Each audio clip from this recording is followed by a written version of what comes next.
بسم اللہ الرحمن الرحیم۔ لاکھوں کروڑوں دور نبی اکرم صلی اللہ علیہ وسلم پر اور ان کی آل پر۔ خواتین رات آج 23 مارچ ہے۔ آج سے ٹھیک 77 سال پہلے ہندوستان کے مسلمانوں نے لاہور کے منٹو پارک میں اپنے لیے الگ ملک حاصل کرنے کا اعلان کیا۔ یہ اعلان قرارداد لاہور کہلایا۔ آپ یہاں یہ نقطہ ذہن میں رکھیے گا کہ 23 مارچ 1940 کی قرارداد میں پاکستان کا لفظ استعمال نہیں ہوا تھا۔ مسلمانوں نے صرف الگ وطن کا عزم کیا تھا۔ یہ ہندو اخبارات تھے جنہوں نے اگلے دن اس قرارداد کو قرارداد پاکستان کا نام دے دیا۔ مسلمانوں نے اسے غیبی مدد سمجھا اور یوں قرارداد لاہور قرارداد پاکستان ہو گئی۔ آپ کمال ملاحظہ کیجئے کہ جنہوں نے 23 مارچ 1940 کو قرارداد میں پاکستان کا نام تک نہیں لکھا تھا، ان مسلمانوں نے صرف 7 برسوں میں الگ اور آزاد ملک حاصل کر لیا۔ کیا یہ معجزہ نہیں تھا؟ یہ 100% معجزہ تھا۔ اب سوال یہ کہ یہ معجزہ ہوا کیسے؟ یہ معجزہ کلیئرٹی کی دین تھا۔ مسلمان پاکستان کے معاملے میں کلیئر تھے، چنانچہ انہوں نے پاکستان حاصل کر لیا۔ لیکن آپ المیہ ملاحظہ کیجئے کہ ہم نے جو ملک 7 سال میں حاصل کیا تھا، ہم اس سے 70 سال گزرنے کے باوجود چلا نہیں پا رہے۔ کیوں؟ کیونکہ ہم ملک چلانے کے معاملے میں کلیئر نہیں ہیں۔ ہم ملک حاصل کرنے کے بعد ڈائریکشن لیس ہو چکے تھے۔ ہم کنفیوز ہو گئے تھے۔ ہم آج بھی کنفیوزڈ ہیں۔ ہم آج بھی یہ فیصلہ نہیں کر پا رہے کہ قائد اعظم کون سا پاکستان چاہتے تھے۔ ان کا پاکستان سیکولر تھا یا مذہبی تھا؟ قائد اعظم کے پاکستان کا سٹرکچر کیا ہونا چاہیے؟ یہ پارلیمانی ہونا چاہیے، صدارتی ہونا چاہیے، سیوین ہونا چاہیے، ملٹری ہونا چاہیے؟ اسے ہمسایوں کا دوست ہونا چاہیے یا ہمسایوں کو دشمن ہونا چاہیے؟ اور اس میں اقلیتوں کی گنجائش ہے یا پھر یہ صرف پاک لوگوں کی پاک سرزمین ہے؟ ہم اس معاملے میں کنفیوز تھے اور ہم کنفیوزڈ ہیں۔ یہ کنفیوژن ہمیں آگے نہیں بڑھنے دے رہا۔ ہم اس کنفیوژن سے نکلیں گے کیسے؟ یہ ہمارا آج کا ایشو ہوگا۔ ہم 70 سال سے ملک کا بیانیہ بھی بدلتے چلے جا رہے ہیں۔ ہمارے ملک میں ہر 10 سال بعد پورا نیریٹو بدل دیا جاتا ہے۔ موجودہ وزیر اعظم نے بھی 11 مارچ کو لاہور میں نئے نیریٹو کا حکم دے دیا تھا۔ دہشت گردی کی بنیادیں انتہا پسندی میں ہیں۔ اس کا ایک مظہر فرقہ واریت ہے اور دوسرا مظہر وہ ہے جس میں جہاد کے پاکیزہ تصور کو مسخ کیا گیا ہے اور اللہ کے نام پر بے گناہوں کے قتل کو روا رکھا گیا ہے۔ یہ 2 بیانیے ہیں جنہوں نے انتہا پسند پیدا کیے اور پھر انہوں نے مسلمان معاشروں کو مقتل میں بدل دیا۔ آج مسلم معاشروں کی اولین ضرورت ہے کہ اس بیانیے کی غلطی کو واضح کیا جائے اور عوام کو ایک جوابی بیانیہ دیا جائے۔ یہ بیانیہ محراب اور منبر سے ایک دفعہ پھر زوردار طریقے سے جاری ہونا چاہیے۔ کیا ہمیں قرارداد پاکستان کے بعد کسی نئے بیانیے کی ضرورت ہے؟ ہم یہ بھی ڈسکس کریں گے۔ اور آج کی پریڈ میں چین نے اپنی تاریخ میں پہلی بار اپنا فوجی دستہ کسی دوسرے ملک کی تقریب میں بھجوایا۔ ترکی نے بھی دنیا کا قدیم ترین ملٹری بینڈ پاکستان بھجوا دیا اور سعودی عرب کا دستہ بھی آیا۔ دنیا ہمارے بارے میں اپنی رائے بدل رہی ہے۔ ہم اپنے بارے میں اپنی رائے کب تبدیل کریں گے؟ ہم یہ بھی ڈسکس کریں گے۔ ہمارے ساتھ رہیے گا۔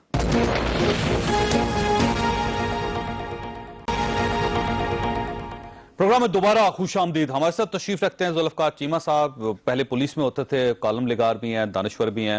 ایئر مارشل ریٹائرڈ شاہ لطیف صاحب ہمارے ساتھ تشریف رکھتے ہیں، دفاعی تجزیہ کار ہیں۔ ڈاکٹر فرید پاچا صاحب نے ہمیں جوائن کیا، لاہور میں جماعت اسلامی کے ساتھ ان کا تعلق ہے، اور خواجہ محمد آصف صاحب ٹیلی فون لائن پہ ہمارے ساتھ ہیں، وزیر دفاع۔ خواجہ صاحب، ایک تو آج 23 مارچ ہے اور آج کے دن نریندر مودی صاحب کی طرف سے میسج آنا پاکستان کے لیے میرا خیال خوش آئند ہے، لیکن ایک ساتھ ہی ایک بحث چل رہی ہے کہ بیانیہ بدلنا چاہیے ہمیں اب پاکستان کا۔ تو سر، نیا بیانیہ کیا ہونا چاہیے؟ صاحب، جو بیانیہ ہم نے 80 کی دہائی میں دیا اور اس کے بعد جو اس صدی کی پہلی دہائی تھی 2000 سے لے کے 2010-11 تک جو ہم نے بیانیہ دیا، اس بیانیے میں کوئی زیادہ فرق نہیں تھا۔ صرف یہ تھا کہ وہ افغان جنگ کے لیے دیا تھا اور 9/11 کے بعد جو امریکہ کے ڈائریکٹ مفادات تھے انٹرونشن کے سلسلے میں جو انہوں نے جاری رکھے، عراق میں بھی بعد میں کی، لیبیا میں بھی کی، سیریا میں بھی کی ہے، تو جو ان کی انٹرونشن کی پالیسیز ہیں ان کو پرسو کرنے کے لیے ہم نے تقریباً وہی بیانیہ رکھا، تھوڑا بہت ادھر ادھر تبدیلی کر لی، جہاد کے لفظ جو ہے وہ بیچ میں اڑا دیا، لیکن سلسلہ وہی، امریکہ کی جو امداد ہے وہ کسی نہ کسی اور صورت میں، کسی اور شیپ میں، کسی اور فارم میں ہم نے جاری رکھی ان کی اس خطے میں ان کی جو پالیسی ہے. تو بیانیہ جو ہے چوئی صاحب محترم، ایک تو انٹرنلی اور ایکسٹرنلی ہمیں اندر جو ہے ہم نے اپنی سوسائٹی، اپنا معاشرہ، اپنی جو سسٹم ہے، مختلف جو ہے سیاست ہے، عدلیہ ہے، بیوروکریسی ہے، ہمارا میڈیا ہے، ہماری افواج ہیں، یہ انہوں نے کون سا آبجیکٹو پرسو کرنا ہے، اس کے لیے بیانیہ جو ہے نا ایک بڑا کلیئر کٹ بغیر کسی ابہام کے اس کی ضرورت ہے. بالکل صحیح. ایک نئی قرارداد کی ضرورت ہے. جیسے 23 مارچ کی قرارداد ہوئی تھی پاکستان بنانے کے لیے، اب پاکستان کو چلانے کے لیے قرارداد کی ضرورت ہے. نہیں میں وہی بالکل آپ بالکل 100% درست آپ نے بات کی ہے کہ وہ جو ہے ایک پاکستان اب حقیقت ہے. اس حقیقت کو حقیقت کی صورت میں قائم اور دائم رکھنے کے لیے جو ہے وہ کیا ہونا چاہیے، اور ہماری جو فارن پالیسی ہے یا ہماری جو مختلف ممالک کے ساتھ ہم نے ریجن میں یا مابین سے باہر جو ہے تعلقات جو ہیں ان کے لیے ایک علیحدہ بیانیہ ہونا چاہیے. اب یہ جو ہم نے 3 دہائیوں کی جو انٹروینشنز کی جو پالیسیز کو کی حمایت کی ہے، چاہے وہ ہمارے ذریعے امریکہ نے کی افغانستان میں یا ڈائریکٹلی کی، اس سے جو ہے ہمارا نکلنا جو ہے بہت ضروری ہے کہ جو وشوس سرکل ہے جس میں ہمارے اندرون حالات جو ہیں ملک کے اندرون ان کو بھی برباد کر دیا ہے. ٹھیک ہے، یعنی ایک ایسی پالیسی ہونی چاہیے خالد صاحب کہ جس میں ہم کسی بیرونی طاقت کو فیسیلیٹیٹ نہیں کریں گے. پاکستان میں بیرونی طاقتیں باہر رہیں پاکستان. پیورلی 100% ہمارا جو بیانیہ یہ ہونا چاہیے کہ ہمارے اپنے جو آبجیکٹیوز ہیں، ہمارے جو قومی مقاصد ہیں، ہم ان کی پرسوئنس کے لیے جو ہے نا کام کریں گے. ہم کسی اور تیسری پارٹی کے آبجیکٹیوز جو ہے ان کو پرسو نہیں کریں. خالد صاحب، ایک لیٹر آج ریلیز ہوا ہے، وہ آپ تک پہنچ گیا ہوگا، کہ جس میں یسر رضا گیلانی صاحب پرائم منسٹر تھے، اور یہ لیٹر ہے سر 14 جولائی 2010 کا، کہ جس میں پرائم منسٹر صاحب نے حسین حقانی صاحب کو ambassador of Pakistan in UK ان کو USA ان کو یہ اختیار دے دیا تھا کہ وہ براہ راست ویزے جاری کر سکتے ہیں، اور اس کے لیے جو پروسیجر ہے اس کو وائلیٹ کر سکتے ہیں. یعنی انہوں نے ملٹری اٹیچی کو سائڈ پہ کر دیا، انہیں وزارت داخلہ کو سائڈ پہ کر دیا، اور اس کے بعد جو امریکن سٹیزن کو جو 1 سال کے ویزے جاری ہوتے رہے وہ امبیسڈر صاحب خود ہی کرتے رہے، خود ہی فیصلہ کرتے رہے. وہ لیٹر ہے، سرکاری لیٹر جو نکلا ہے. تو آپ یہ فرمائیے گا سر کہ یہ تو ایک پرسیپشن ڈیولپ کیا جا رہا تھا پاکستان پیپلز پارٹی کی طرف سے، جس میں آصف علی زرداری صاحب نے بھی کہا تھا کہ امبیسڈر کے پاس کوئی ایسی فیسلٹی نہیں تھی کہ وہ ڈائریکٹ ویزا دے سکتا، اور خود سفیر صاحب نے بھی یہی کہا تھا کہ ملٹری اٹیچی یہ فیصلہ کرتے تھے. تو یہ تو ختم ہو گیا سر. تو یہ تحقیقات نہیں ہونی چاہیے سر اس پہ؟ چوئی صاحب محترم، آپ کو یاد ہوگا کہ میں نے ایز پٹیشنر یہ مسئلہ جو ہے میمو گیٹ کا سپریم کورٹ لے کے گیا تھا. یہی کرائسس تھی نا جو اس وقت بھی یہ رائز ہوئی تھی، اور آج یہ اسی کے تانے بانے جو ہیں جو اس وقت جو ہم نے جو کچھ چیز اٹھائی تھی یہ اسی کو سارا کچھ کنفرم کیا جا رہا ہے، بلکہ اپنے منہ سے حقانی صاحب جو ہے وہ اس کا اعتراف کر رہے ہیں. دیکھیں یہ اس وقت منسٹری آف انٹیریئر کی رسپانسبلٹی تھی کہ نہیں، شاہ محمود قریشی صاحب اس وقت وزیر خارجہ تھے، اس وقت تھی کہ نہیں. اور دوسرا یہ ہے کہ آپ امریکن ویزوں کی بات کر رہے ہیں، ان میں انڈین ویزے بھی ایشو ہوئے تھے. اچھا، آپ کو انڈین ویزے بھی جو ہے دبئی سے ایشو کیے گئے تھے، اور وہ بھی بغیر کسی انویسٹیگیشن کے. اور ویزا اپلیکیشنز میں ایڈریس جو تھے وہ زرداری ہاؤس ڈکلیئر ہوئے ہوتے. Zardari house Pakistan visa application یا دبئی میں جو زرداری ہاؤس ہے اس کے ایڈریسز نہیں پتہ نہیں. میں آپ ریکارڈ جو ہے آپ بالکل درست کہہ رہے ہیں. میں نے تو اسمبلی میں یہ اٹھایا ہے معاملہ کہ اس کو انویسٹیگیشن ہونی چاہیے. آپ ہاؤس جو بھی فیصلہ کرے، لیکن میں نے انسسٹ کیا تھا کہ پارلیمنٹری جو ہے نا، کیونکہ میں پارلیمنٹ کے فلور میں بول رہا تھا، میرے نزدیک وہ ایک مقتدر ادارہ ہے جس میں پاکستان کی تقریباً تمام پارٹیز وہاں پہ موجود ہیں. فیصلہ کر لیں، جو ہماری جو اس وقت ایگزسٹنگ اسٹینڈنگ کمیٹیز ہیں ان سے فیصلہ کروائیں. آپ ایک کرائیں اور میڈیا کے سامنے کرائیں، پبلک کے سامنے کرائیں بے انویسٹیگیشن. تو آپ ایک پارلیمنٹری کمیشن بنانا چاہتے ہیں جو انویسٹیگیٹ کرے آصف علی زرداری صاحب کو، یسر رضا گیلانی صاحب کو، اور حسین حقانی صاحب کو، شاہ محمود قریشی صاحب کو.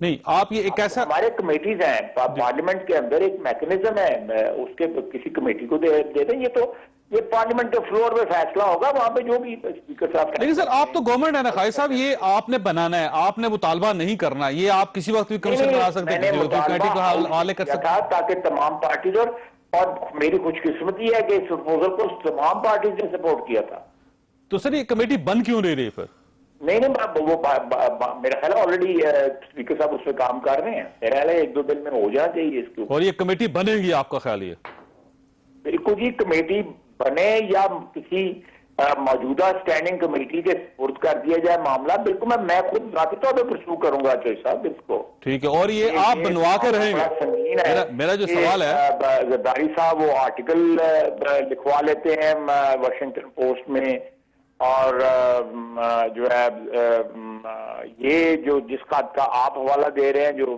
اس وقت سائن ہوا کہ ہر چیز کو بائی پاس کر دیا جائے اس وقت کے جو وزیر خارجہ شاہود قریشی صاحب ہیں وہ محترم موجود ہیں اس وقت ہاؤس میں ان سے بھی پوچھا جا سکتا ہے قائد صاحب آپ سے آخری سوال کہ آپ یہ بنوائیں گے کمیشن یا کمیٹی اور اس کا فیصلہ کروا کے رہیں گے آپ انشاءاللہ بطور وزیر دفاع آپ یہ کریں گے بالکل آئل پرسو اٹ جی بالکل 100% دیکھیں یہ اس وقت ہمیں کہا جا رہا ہے جی ہم نے ECL پہ ڈلوا دیا پتہ نہیں کس نے بیان دیا پیپلز پارٹی کے کسی لیڈر حکومت اس وقت ان کی تھی ECL میں ہم نے کس طرح ڈالنا تھا یہ آپ اس وقت کے وزیر داخلہ جو ہے وہ سینٹ میں موجود ہیں اس کے وقت کے رحمان ملک صاحب اس وقت کے وزیر خارجہ جو ہے وہ نیشنل اسمبلی میں موجود ہیں شاہود قریشی صاحب کو دونوں کو بلا لیں ٹھیک ہے اچھا یہ فرمائیے گا کل آصف علی زرداری صاحب نے انٹرویو دیا تھا حامد میر صاحب کو انہوں نے تو بلکہ ان کا جو لہجہ تھا وہ بڑا سخت تھا انہوں نے کہا کہ کہیں دوبارہ وقت نہ آ جائے کہ آپ سب کو پاؤں پکڑ پڑ جائے میرے اور ان کا یہ کہنا ہے کہ آپ خیال رکھیں اور آپ لائن کراس کر رہے ہیں دیکھیں چوہدری صاحب میں آصف علی زرداری صاحب ہمارے سابق صدر ہوئے ہیں تو کم از کم ان کا عہدہ تو جو ہے اس بات کا تقاضا کرتا ہے کہ ان کا احترام اور تکریم کی جائے ان کی لیکن ان کے نہ صرف لہجہ سخت تھا بلکہ ان کے چہرے سے بھی جو ہے ایک بڑی بٹرنس جو ہے وہ ظاہر ہو رہی تھی میرے نزدیک وہ خاصے بٹر ہوئے ہیں اور ان سے کنٹرول نہیں ہو رہی نارملی وہ جو ہے زبان کے بڑے نرم ہیں لیکن نہ ان کی زبان نرم تھی نہ ان کا چہرے کا جو تاثرات نرم تھے میں صرف یہی کہوں گا اور کچھ نہیں کہوں ٹھیک ہے قائد صاحب آپ کا بہت بہت شکریہ جی ویسے یہ فرمائیے نیریٹیو کہہ رہے ہیں کہ بدلنا چاہیے کہ پاکستان کا ایک 70 سال پرانا نیریٹیو بلکہ کئی نیریٹیوز آئے اس میں اور وہ اب ظاہر کام نہیں کر رہے تو اب اگر ہم نے پاکستان کو آگے لے کے جانا ہے اور 77 سال بعد تو ہمیں یہ فیصلہ کرنا پڑے گا کہ ہمیں اپنا نیریٹیو چینج کرنا چاہیے تو کیا ہونا چاہیے دیکھیں چوہدری صاحب یہ کہنا کہ 23 مارچ جو ہے جو اس روز اعلان ہوا تھا آج وہ شاید ریلیونٹ نہیں رہا یہ جو نئے نیریٹیو کی بات ہے اس کا مطلب ہے اس کو انڈرمائن کرنے کی کوشش ہے اور یہ کہا جا رہا ہے کہ وہ irrelevant ہے یہ غلط ہے وہ آج بھی ریلیونٹ ہے اس کو اپنی اصل سپرٹ میں سمجھنے اور اصل روح میں امپلیمنٹ کرنے کی ضرورت ہے وہ جو اجتماع تھا وہ تو مسلمانوں کا ایک عہد تھا کہ ہم اپنی مسلم تہذیب مسلم کلچر اور مسلم تشخص کا ہر قیمت پر تحفظ کریں گے اور وہ ایک اعلان تھا جو مسلمانوں کے سب سے بڑے اور جینون لیڈر محمد علی جناح کی طرف سے تھا کیونکہ ہندو لیڈر نہرو اور گاندھی انگریزوں کو کہہ رہے تھے کہ کانگریس ہی صحیح معنوں میں پورے ہندوستان کی ریپرزینٹیٹو ہے اس کی نمائندگی کرتی ہے اس وقت پھر محمد علی جناح نے ایک نیا نیریٹو دیا تھا کہ نو انہوں نے کہا تھا کہ جی نہیں یہاں ایک قوم نہیں ہے یہ صرف ہندوؤں کی نمائندگی کرتی ہے دوسری قوم بھی ہے دوسری قوم ہے مسلمان اور مسلمانوں کے حقوق کے تحفظ کے لیے ہمیں علیحدہ ملک چاہیے وہ نیریٹو تھا اور اس کی دیکھیں وہ جو اجتماع تھا وہ تو پورے برصغیر پورے خطے کا تاریخ اور جغرافیہ بدل دینے کا ایک عہد تھا ایک اعلان تھا اب ایک سوال یہ سر کہ 23 مارچ کو ہم نے ایک نیریٹو دیا مسلمانوں نے ہندوستان کے مسلمانوں نے اب اس کے بعد دیکھیے 77 سال ہو گئے، 77 ایئرز ہو گئے. اس دوران بے شمار نیریٹیوز آئے سر. یہاں پہ صدارتی نظام بھی آیا، یہاں پہ پارلیمانی نظام بھی آیا، 4 مارشل لا بھی آئے، پھر ایک جہاد کا نیریٹیو بھی آیا، اس میں افغانستان کے لیے ہم نے جنگ لڑی، امریکنز کے کہنے پر جنگ لڑی، پھر ہم نے امریکنز کے دوسری بار کہنے پر ایک دوسری طرح کا جہاد کیا، وہ ہے اب دوبارہ ایک تیسری قسم کے فیز میں چلے گئے ہیں. تو کیا یہ ضرورت نہیں آج کہ ہم 77 سال پرانے نیریٹیو پہ جائیں جو قائد اعظم نے تخلیق کیا تھا؟ میں گزارش کرتا ہوں. دیکھیں آپ نے پہلے انٹرو میں کہا کہ یہ کنفیوژن ہے، پتہ نہیں کہ قائد اعظم سیکولر نظام چاہتے تھے یا اسلامی نظام چاہتے تھے. پوری زندگی میں اور آخری دن تک ان کے منہ سے کبھی سیکولر کا لفظ استعمال نہیں ہوا، نہ سیکولرزم انہوں نے کہا. اور آپ جانتے ہیں کہ وہ ان چیزوں سے بالا تھے، کسی کو نہ خوش کرنے کے لیے وہ بات کرتے تھے، جو ان کے دل میں ہوتا تھا وہ کہتے تھے. اور انہوں نے سینکڑوں مرتبہ یہ کہا کہ ہم نئے ملک پاکستان میں اسلامی عدل اور انصاف کے مطابق معاشرہ تشکیل دینا چاہتے ہیں، سینکڑوں مرتبہ. اور دیکھیں 2 چیزیں تھیں. 23 مارچ کے حوالے سے آپ یہ بات کر رہے ہیں. تمام مورخین کہتے ہیں کہ محمد علی جناح کی تقریر 2 گھنٹے جاری رہی، مگر 95% سامعین وہ زبان نہیں سمجھتے تھے. اس کے باوجود سب کہتے ہیں کہ پن ڈراپ سائلنس تھی، لوگوں کی سانسوں کی آوازیں آ رہی تھی. اور ایک بزرگ جو ہر فکرے پہ بار بار نعرے لگاتے تھے، اس سے ساتھ بیٹھے ہوئے آپ جیسے پڑھے لکھے شخص نے کہا کہ آپ کو اس کی زبان سمجھ آ رہی؟ تو اس نے کہا میں زبان تو سمجھ نہیں آ رہی، مگر اتنا میں جانتا ہوں جو یہ کہہ رہا ہے ٹھیک کہہ رہا ہے اور سچ کہہ رہا ہے. اعتماد تھا. دوسرا واقعہ یہ ہے کہ اگلے روز قائد اعظم نے اپنے روحانی مرشد یا آئیڈیولوجیکل گائیڈ، علامہ اقبال کو آئیڈیولوجیکل گائیڈ سمجھتے تھے، اور وہی رشتہ تھا ان کے درمیان. انہوں نے ان کو یاد کیا اور کہا کہ آج علامہ ڈاکٹر اقبال زندہ ہوتے تو کتنے خوش ہوتے. انہوں نے جس منزل کی نشاندہی کی تھی ہم اس منزل کی طرف چل پڑے ہیں. اور آپ جانتے ہیں کہ علامہ اقبال نے کس منزل کی نشاندہی کی تھی، کہ ان کی منزل اور پیغام اقبال کیا تھا کہ قوت عشق سے ہر پست کو بالا کر دے، دہر میں اس میں محمد سے اجالا. یہ پیغام. شاہ لطیف صاحب یہ فرمائیے گا سر، یہ ہمیں اسٹیٹ کا نیا بیانیہ اس وقت ضرورت ہے، آپ کا خیال ہے؟ دیکھیں یہ بحث میں سمجھتا ہوں بالکل بے معنی ہے، اور وہ اس لیے کہ آج کل ایک نیا کلچر جنم لے رہا ہے جس میں یہ لبرلزم والا لفظ جو ہے وہ بڑی دنیا استعمال کر رہی ہے. اس کی آڑ میں جو ہمارے اصل نظریات ہیں، جو پاکستان بننے کا جو نظریہ ہے، اس کو میں سمجھتا ہوں کہ ڈسٹارٹ کرنے کی کوشش کی جا رہی ہے. آج اس طرح کی بھی بحث ہوتی ہے، 2 قومی نظریے کے بارے میں لوگ خیالات کا اظہار کرنا شروع کر دیتے ہیں، اور جو لبرل ہے وہ اس کو کرٹیسائز کرتے ہیں، تنقید کرتے ہیں. آج یہ بحث بھی چل رہی ہے سیکولرزم کے بارے میں، جو لفظ آپ نے استعمال کیا، اور جو نعوذ باللہ پچھلے دنوں آپ نے دیکھے کہ یہ جو خاکے آئے آپ انٹرنیٹ پر، توہین رسالت ہے، کوئی مسلمان اس کو دیکھنے کے لیے تیار نہیں. اس کو بھی لبرلزم کے نام پر دنیا اس طرح کے قدم اٹھانا چاہتی ہے. یہ اچھی بات ہے کہ آج ہمارا معاشرہ باشعور ہے، ہم نے فوراً پکڑا، مگر ایک میں سمجھتا ہوں کہ ایک اس طرح کی کوشش کی جا رہی ہے. سر یہ ریاست میں کوئی کنفیوژن ہے، کوئی کنفیوژن ہے. اسی طرح جو بیانیہ ہے جو قائد اعظم نے 23 مارچ 1940 کو یہ جو قرارداد پاکستان کے نام سے ہے، مجھے بتائیے کہ اس میں کس جگہ کون سی کنفیوژن ہے. اگر اس کے اندر ہم نے کوئی بے قاعدگیاں کی، بے ضابطگیاں کی، راستے میں بھٹکے، یہ ہمارا قصور ہے، ہمیں اس کو کریکٹ کرنا ہے. میں یہ کہوں گا واپس اس پہ جائیے، وہ اس ملک کے خالق تھے، واپس اس پہ جائیے. ایک اور حقیقت یہ ہے کہ وہ جو قرارداد لاہور یا قرارداد پاکستان تھی، وہ ہم نے مینار پاکستان کے اوپر لکھی ہوئی ہے، وہ کندہ ہے، اس پہ جا کے دیکھیں.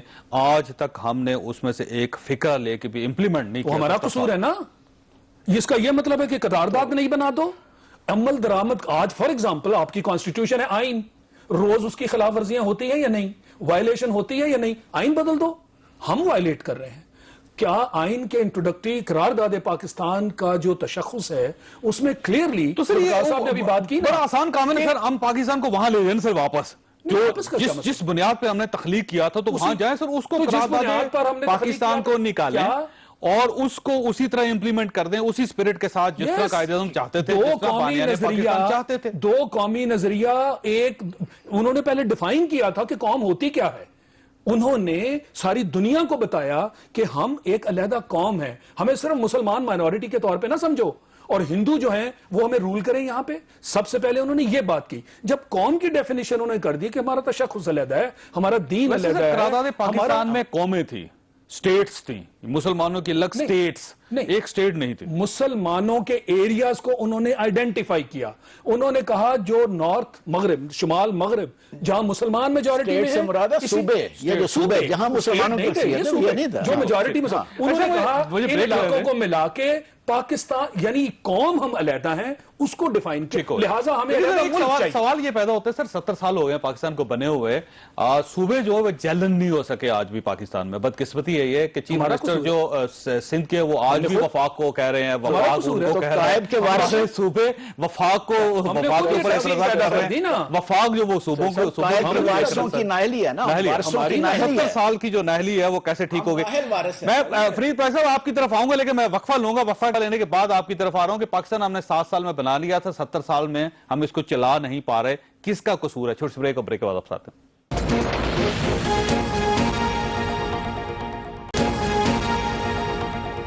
پروگرام میں دوبارہ خوش آمدید.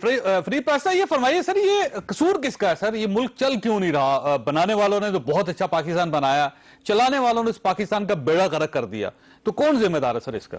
جی بسم اللہ الرحمن الرحیم. پہلی بات تو آج یوم پاکستان پوری قوم کو مبارک. آپ کا شکریہ کہ بہت اہم موضوع پہ آپ بات کر رہے ہیں. کنفیوژن کہیں نہیں ہے، یعنی کنفیوژن نہ قرارداد پاکستان میں تھی اور نہ کنفیوژن جو ہے وہ قرارداد مقاصد میں ہے. یعنی جو بانیان پاکستان تھے انہوں نے یہ مقرر کر دیا کہ کس لیے ہم نے پاکستان لیا تھا اور وہ آج ہمارے کانسٹیٹیوشن کا حصہ ہے. پھر کانسٹیٹیوشن ایک ایسی دستاویز ہے جو پوری قوم کو اکٹھی کرتی ہے. اس میں بھی وہ آپریٹو کلاس بھی ہے، قرارداد مقاصد، نام بھی اسلامی جمہوریہ پاکستان ہے، مذہب بھی اسلام ہے، ریاست کی ذمہ داری ایک اسلامی ماحول پیدا کرنا ہے. یہ وہ ساری چیزیں ہیں جو اس میں ہے. بددیانتی جو ہے اس کے لیے آج لفظ جو ہے وہ استعمال کیا جائے، بیانیہ بدل دیا جائے. بھئی آپ نے اسلام پر کب عمل کیا؟ آپ نے عدل دیا، انصاف دیا، رحم دلی، خدا ترسی، صداقت، وعدہ وفائی، غریب کو روٹی، پانی پینے کا. آپ نے اس ملک کی خوشیاں لوٹ لی. آج آپ مجرم ہیں اور مجرموں کے کٹہرے میں کھڑے ہونے کے بجائے آپ کہتے ہیں بیانیہ ہی بدل دیا. یعنی کون سا بیانیہ بدل دیا جائے؟ پاکستان کا مطلب کیا لا الہ الا اللہ کا بیانیہ بدل دیا جائے، یا پاکستان کا نام اسلامی جمہوریہ پاکستان بدل دیا جائے، یا قرارداد مقاصد کو بدل دیا جائے؟ پھر ایک اور بات جس کنفیوژن کے ساتھ اس بات کو کیا جاتا ہے، کون سا تعلق ہے ممبر و محراب کے ساتھ دہشت گردی کا؟ آپ ممبر و محراب کو یہ کلبھوشن یادیو جو ہے یہ کس ممبر و محراب کی نمائندگی کر رہا ہے؟ یہ کراچی کے اندر جو 25,000 لاشیں ملی ہیں یہ کس ممبر و محراب کی نمائندگی کر رہی ہیں؟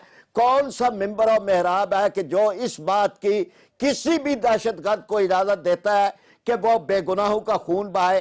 آپ پاکستان میں اسلامی نظام نافذ کر دیں، یہ سود کا خاتمہ کریں اور اللہ کے ساتھ اور رسول صلی اللہ علیہ وسلم کی طرف سے جو اعلان جنگ ہے اس کو بند کریں، تو آپ خود بخود محسوس کریں گے کہ ان کا جو دہشت گردوں کا اگر بھی کوئی بیانیہ ہے تو ظاہر پارلیمنٹ نے کرنا ہے نا، گورنمنٹ نے کرنا ہے. سر آج تک تو حکومت کوئی نہیں کر سکی، کوئی پارلیمنٹ نہیں کر سکی، اور آپ بہت طویل عرصے سے پارلیمنٹ کا حصہ ہیں، آپ تو حکومتوں کا حصہ ہیں. آپ اگر ماضی میں چلے جائیں تو کئی بار ایسے ہوا پرائز صاحب کہ آپ کے پاس پاورز بھی تھی، آپ تو بہت پاور کوریڈورز میں رہے ہیں. اس وقت آپ نے کیوں نہیں تبدیل کیا اسے؟ دیکھیں نا جاوید چودھری صاحب، ہم مرکزی حکومت میں کبھی نہیں رہے، جماعت اسلامی میں جماعت اسلامی کی طرف کبھی ہم نہیں رہے. پھر اس کے بعد ہم کراچی میں رہے، الحمدللہ ہم نے ڈیلیور کیا کرپشن فری اور بالکل صحیح ایک عملاً بتا دیا. ہمیں خیبر پختونخوا میں تو آپ کی حکومت تھی نا سر؟ نہیں، تو وہاں جہاں ہم پارٹنر تھے وہاں بھی ہم نے کوئی ایک بینک بنا دیتے جہاں جس میں بلا سود بینکاری ہوتی سر. جی ہم نے تو یہ خیبر بینک جو ہے وہ شروع کروایا، اس کا اسلامی بینکنگ اس میں، اور اس کو کیا، لیکن اس کے بعد ہمارا اقتدار تو ختم ہوا. لیکن آج بھی ہم اس بارے میں، اور یہ بڑی ویسے دلچسپ بات ہے سر، یہ 58 جو اسلامی ملک ہیں اس میں کسی اسلامی ملک کو یہ توفیق نہیں ہوئی تھی کہ وہ اسلامی بینکاری شروع کرے. یہ بھی سنگاپور نے کیا تھا. سنگاپور کا کانسیپٹ تھا, سب سے پہلے اسلامک بینک سنگاپور نے بنایا دنیا میں. تو سر وہ اسلامی ملک جو ہیں, وہ 58 اسلامی ملک آج تک نہیں بنا سکے اس کو. جاوید چودھری صاحب, یہ ایک پورا اہم موضوع ہے, میں چاہتا ہوں کبھی اس پہ آپ کریں. 300 بینک دنیا میں موجود ہیں اور آئی ایم ایف اب آ رہا ہے زیرو انٹرسٹ بینکنگ کی طرف ہے. اور یہ جو بینکنگ نظام ہے یہ تو 1988 میں آکوپائی وال سٹریٹ, یہ تو دھڑام سے گر گیا ہے یہ سودی نظام. لیکن میں یہ چاہتا ہوں کہ آپ کبھی اس پہ بات کریں. لیکن اصل بات یہ ہے کہ جی اسلامی نظام. صاحب ایک سوال آپ سے کر کے پھر دوبارہ ادھر مہمانوں کی طرف آتا ہوں. سر یہ فرمائیے گا کہ ہم سے تو اپنے صوبے نہیں سنبھالے جاتے, ہم سے شہر نہیں سنبھالے جاتے, ہم اپنے بلدیاتی نمائندوں کو اختیارات دینے کے لیے تیار نہیں ہے, ہماری سڑکیں نہیں بن رہی, ہم سے بجلی پوری نہیں ہو رہی. لیکن یہ جو ہم نے پوری دنیا کی ٹھیکیداری ہم نے اپنے گلے میں ڈالی ہوئی ہے اور پوری دنیا پہ جو حکومت کرنا چاہتے ہیں, ہم پوری دنیا کا لیڈر بننا چاہتے ہیں, سر اس سے نکلنے نہیں پڑے گا ہمیں اس کنفیوژن سے؟ نہیں, اس پہ کون ہے جی. اصل بات یہ ہے نا کہ جی جن کے ذمہ یہ کام ہے انہیں تو وہ کام کرنا ہے, وہ نہیں کر رہے. نہ یہاں غریب کو روٹی مل رہی ہے, نہ علاج, نہ تعلیم. اسی چیز کا نام اسلامی نظام ہے. اور یہ جو عالم اسلام کی بات ہے وہ تو ہم اگر ایک زبانی تائید کر رہے ہیں کہ ہم کشمیر کا لفظ چھوڑ دیں, کیا ہم فلسطین کی تائید کرنا چھوڑ دیں؟ ہم نے کیا کیا ہے کہ جس کی بنیاد پہ ہم پاکستان کے اندر اپنے کام کرنے کی کارکردگی کو اس یہ کے جو کھاتے پاکستان میں کو ڈال نقصان ہوا ہے نا, پاکستان میں معذرت چاہتا ہوں, پاکستان کو جو سب سے زیادہ نقصان ہوا ہے وہ افغان وار کی وجہ سے ہوا ہے. سر پہلے ہم ایک بار لڑے, پھر ہم دوسری بار لڑے, ان دونوں جنگوں نے ہمارا بیڑا غرق کر کے رکھ دیا. تو جب ہم دوسرے ملکوں میں جا کے وہاں پہ اپنی گیم کھیلیں گے, وہاں پہ سرداری قائم کرنے کی کوشش کریں گے, تو پھر یہ مسئلے تو پیدا ہوں گے نا سر ہمارے لیے. اچھا جاوید صاحب, یہ بھی بڑا اہم موضوع ہے. لیکن یہ نا کہ جی جو ہم نے پہلے افغانستان کا ساتھ دیا, ایک پوری فوج حملہ آور ہوئی تھی وہاں پہ, اور اس فوج نے اپنا ٹارگٹ پاکستان کو قرار دیا تھا. اور اس وقت بھی وہاں پہ جو انہوں نے آغاز کیا تھا وہ وہاں کے مقامی لوگ تھے. ان کی تائید ہم نے اخلاقی کی 2 سال تک. 2 سال کے بعد باقی قوتیں آئیں. لیکن یہ ہے کہ جو اس وقت امریکہ کی غلامی کا ہے, یہ کون سا بیانیہ ہے, کہاں طے ہوا تھا, کس پارلیمنٹ میں طے ہوا کہ ہم امریکہ کے غلام بن جائیں گے, اور کس نے یہ طے کیا, کس قوم نے, کہاں ریفرنڈم ہوا کہ ہم تو اسلحہ لیتے رہے سر امریکہ سے, ڈالر لیتے رہے سر. ابھی جو حسین حقانی صاحب کے لیٹر نکلے ہیں, ہم نے تو جس امریکی نے ویزا مانگا سر اس کو دے دیا, انڈینز کو ویزا دے دیا ہم نے. ہماری جو غلامی ہے اس کا سلسلہ بہت دراز ہے. چلتی سے یہ فرمائیے گا سر, ہم کنفیوز ہیں ویسے؟ نہیں, کنفیوز ہم اس طرح ہیں کہ ہم یہ نہیں دیکھ پا رہے کہ ہمارے پاس موجود ہیں چیزیں, جیسے ہم دستور یہ اس کی بات کرتے ہیں, پاکستان آئین جو نہیں, ایک تو آئین کی بات کرتے ہیں, دوسرا جو ہم بات کر رہے ہیں آج ریزولوشن آف پاکستان کی جو ہم بات کر رہے ہیں, ہاں قرارداد پاکستان کی, ہمارے پاس موجود ہے. میں تو پہلے ہی کہہ چکا ہوں, کنفیوژن یہ سیلف کریٹڈ کنفیوژن ہے کہ ہم خود بھٹکے ہوئے ہیں اور دوسروں کو بھٹکانے کی کوشش کر رہے ہیں. جب آپ کے پاس ایک ریفرنس کے طور پہ کوئی چیز ہو, مثلا ہمیں نہیں معلوم کہ اس وقت ہمارے جو بڑے تھے, جو بانیان تھے, اور ہم ان کے شکر گزار ہیں کہ انہوں نے قوم کی ڈیفینیشن کی, قوم کی بیس پر ہمیں وطن لے کے دیا. وہ ملک جہاں ہم نے قوم بننا تھا اس وقت آج ہم نے وطن لے لیا مگر ہم قوم نہ بن سکے. یہ ہمارا قصور ہے نا. سر لے لیا ہم نے, 4 مرتبہ ہم آئین نہیں بنا سکے, بنائے ہم نے ان کو توڑ دیا. ہمارا قصور ہے. ہم نے صدارتی نظام یہاں پہ ٹرائی کیا, ہم نے پارلیمانی نظام یہاں پہ ٹرائی کیا, ہم نے سر یہاں پہ ہم نے بلدیاتی نظام سوئس کا وہ ہم نے ٹرائی کیا, یہاں پہ 4 مارشل لا ٹرائی کر لی ہم نے. ہم ایک نیا نظام وضع کرنے کی کوشش کر رہے. سو تو وہ غلط ہے نا. یہ جو کچھ ہم نے کیا, دیکھیں اس کا ہمیں انالیسس کر کے جو ہم نے غلطیاں کی انہیں ٹھیک کرنا ہے, یا بیانیہ اور وہ جو چیزیں جو کہ پاکستان کے بننے کی بیس تھی ہمیں ان کو بدلنا ہے. پھر تو ہم پاکستان کا جو نظریہ تھا ہم اس کو ٹیمپر کرنے جا رہے ہیں. اور وہ کیوں, وجہ کیا نظریاتی اختلاف ہے آپ کو؟ پھر آپ آئیے سامنے, کس چیز کا اختلاف ہے؟ 2 قومیں کیا ہمیں نہیں بننا چاہیے تھا؟ آج جو مسلمان ہمارے ہندوستان میں ہیں ان کے ساتھ جو کچھ ہو رہا ہے وہ دیکھ لیجئے کیا ہمیں شکر نہیں کرنا چاہیے؟ لیکن سر اللہ یہ کا؟ جو پاکستان کے اندر مسلمان کے ہاتھ سے جو مسلمان کے ساتھ ہو رہا ہے یہ سر غلط ہے نا۔ وہ بڑا قابل یہ غلط تقلید ہے سر۔ نہیں یہ غلط ہے نا، یہ ہم نے فرقے پیدا کر لیے، یہ ہم نے تقسیم پیدا کر لی، دنیا اس کا فائدہ کم اٹھا از کم رہی ہے۔ یہ تو ختم ہونا چاہیے۔ میں نہیں، بریک دنیا اس کا فائدہ اٹھا رہی ہے، بریک کے بعد چیف کی طرف آپس میں آؤں لڑا گا رہی ہے کہ یہ اس کی وجہ سے پراکسی وارز پاکستان میں کروائی جا رہی ہیں، دہشت گردی کروائی جا رہی ہے، یہ ساری ہماری کمزوریاں ہیں۔ ٹھیک ہے چیمہ صاحب، سوال آپ کے پاس چھوڑ کے جا رہا ہوں کہ جب پاکستان کے 4 صوبے وہ پاکستان نہیں بن سکے، اکٹھے نہیں ہو سکے، ہم 20 کروڑ پاکستانی تقسیم ہو گئے آپس میں، ہم نے اپنا مسجد اپنی مسجد اپنا فرقہ بنا لیا اور ان کی جنگیں چل رہی ہیں پاکستان کے اندر، تو جب اتنی بڑی کنفیوژن ہوگی، اتنی بڑی رفٹ ہوگی، تو پھر پاکستان آگے کیسے جائے گا؟ چھوٹی سی بریک کے بعد آپ ساتھ۔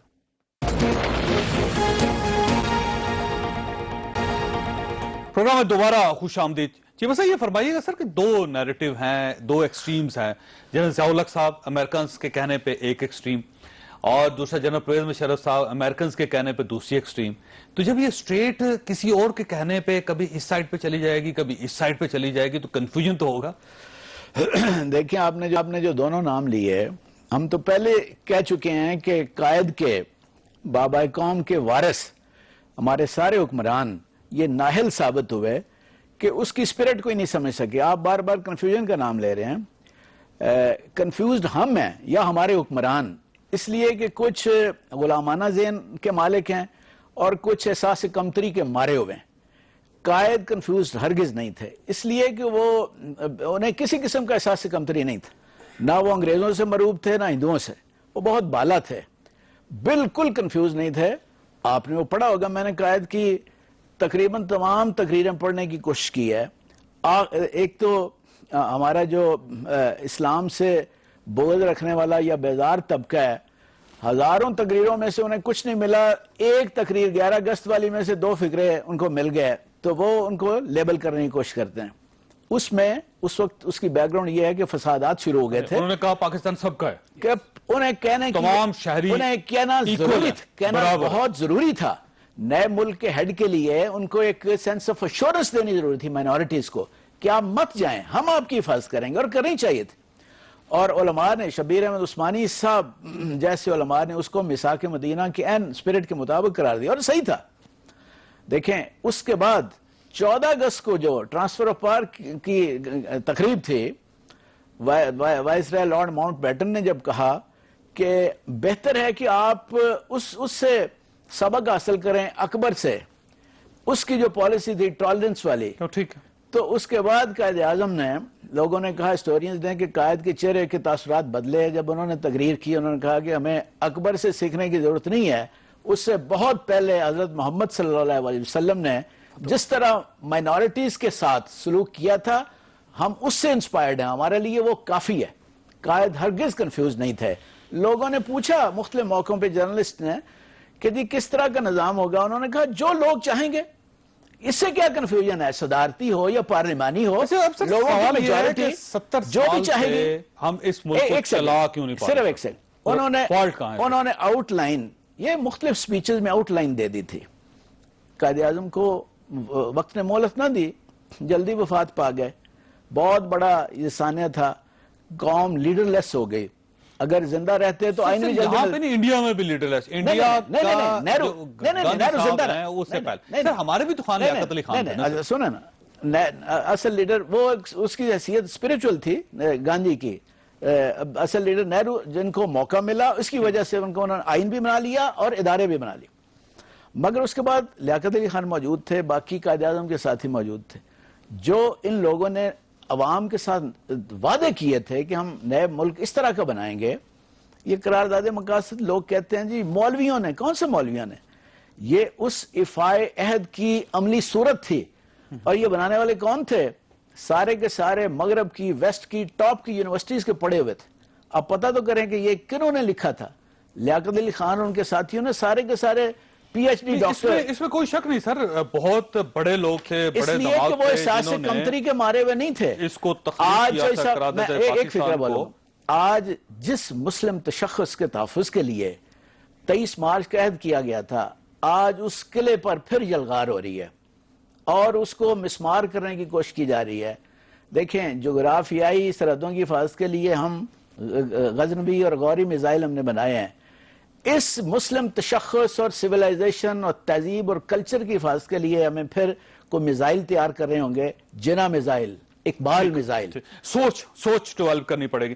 فرید بھائی صاحب یہ فرمائیے گا سر کہ یہ جو موجودہ حکمران ہیں یا موجودہ حکومتیں ہیں یا یہ جو سیاسی جماعتیں جن کے پاس پاکستان کی عنان ہے، کیا یہ کسی وقت بھی پاکستان کو قائد اعظم کا پاکستان بنا سکیں گے یہ لوگ؟